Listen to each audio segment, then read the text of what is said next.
Si est-il la pire des nouvelles qui est venue la frapper, ce lundi 26 février, la photographe Hélène von Auwirth, notamment célèbre pour ses clichés des plus grands mannequins du monde et d'artistes, a annoncé la mort de son mari Christian Fourteau.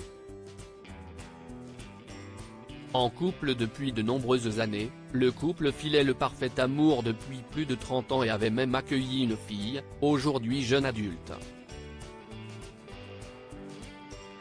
Ces photos ont fait le tour du monde, mais aujourd'hui, si est à Paris qu'elle vit sa peine, immense photographe reconnue par les meilleurs professionnels, Hélène von Auwirth a annoncé ce mercredi la mort de son mari, Christian Fourteau, producteur de musique, survenu il y a 2 jours. Une annonce tout en discrétion, dans les pages du Figaro, mais qui prouve que tous les gens qui ont aimé le sexagénaire sont aujourd'hui plongés dans le deuil. Et notamment leur fille unique, Rebecca. Née en 1990, la jeune femme de 34 ans a suivi sa mère sur le chemin de l'image et de la mode. Depuis plusieurs années, elle est réalisatrice de clips et de courts-métrages pour des maisons de couture et des marques prestigieuses à New York. Un accomplissement qui rendait probablement très fier son papa, discret aux côtés de la grande photographe allemande qu'il avait épousée.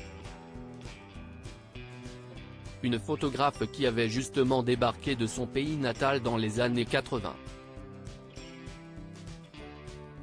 À l'époque, celle qui est devenue orpheline à 2 ans a travaillé dans un cirque et on lui a proposé de servir de mannequin pour des photographes français. Un métier qu'elle gardera durant 10 ans avant de passer de l'autre côté de l'objectif et de devenir une des photographes les plus renommées du milieu, grâce, notamment à ses photos de sa compatriote Claudia Schiffer. Hélène von Auwirth, une grande photographe en deuil. Hélène von Auwirth est une femme dans un monde d'hommes, la décrivaient notamment les journalistes il y a plusieurs années.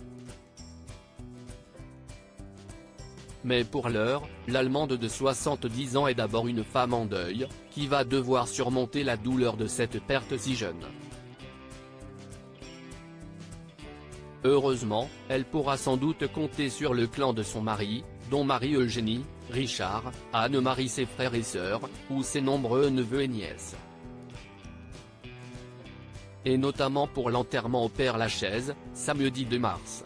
Un moment qui s'annonce particulièrement touchant, surtout qu'elle n'est déjà allée s'y réfugier. Comme seule réaction à la mort de son mari, elle a en effet posté une photo en story Instagram de la grande statue d'Angers sur le caveau familial. Et on imagine que les choses ne sont pas aisées.